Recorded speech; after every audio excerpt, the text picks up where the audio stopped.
Okay, hi everybody. So I'm Steve Miller from Grow Physio, and I'm going to do a bit of an introduction relating to what you may find inside a pitch-side run-on bag. So this is what we would have in our premiership rugby bag that we could draw upon. Again, there's various different options. I'm going to show you everything, and then you can kind of tailor it according to the sport that you are working in. So just on the left-hand side here, what we've got are some of the things that we may decide to use pre-game to help with the preparation with some of these players. But again, some of the heat gels, the deep heats, some of the percutanes and things you may opt to put inside your bag in case something happens out there. Other things that are over here are things like your betadines, like your iodine equivalents really to clean wounds. And then obviously you've kind of got your kind of vapor rubs and things to help with congestion. One massive and really important thing that you will have to have is a collection of gloves. So again, these are single use. We would always have these on and always wear them pitch side. Have a spare set in your pocket. And then what I also had in the glove is a small piece of gauze that we just turned over. So you'd have that in there. I'd probably have more of them in my pocket just in case there was a bigger bleed. But again, you can access that very quickly, use it and apply it to stem the blood flow really. Now, once you've got that on, what you may also have are some life-saving bits of equipment, particularly airway management wise. So if you are on your own, having a couple of these options is a good idea really. So you may have your oropharyngeal airways, which you'll size up accordingly, or your nasopharyngeal airway. The other thing that you will also want to be holding is your pocket mask. So make sure you've got a pocket mask that is available as well to avoid any sort of mouth-to-mouth stuff. Other players may have other underlying conditions or things that they require. Some of these may include asthma, so you may want to get their inhaler, make sure that that is initialed for them individually. And similarly with this, your contact lenses. So I hate putting contact lenses in. So again, it may be a good idea to have some water so they can clean their own hands, use a towel so they can dry them and apply themselves, and you may want to have a mirror at the same time.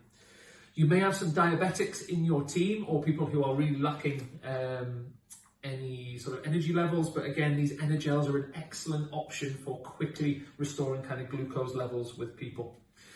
The other kinds of fluids that you might have are salts really. So if you've got people who maybe are cramping or vulnerable to cramps, restoring some of the salts in that world can be really useful.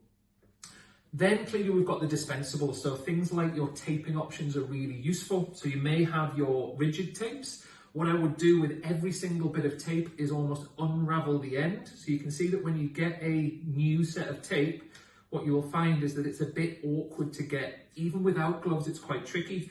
What I would always do with that is just roll the end over just to make sure that that is easily accessed. So when you've got your gloves on, that can come off the roll really nicely. Other things that you may require, almost like a taillight style strap in. Again, really useful, comes in different colours and different sizes.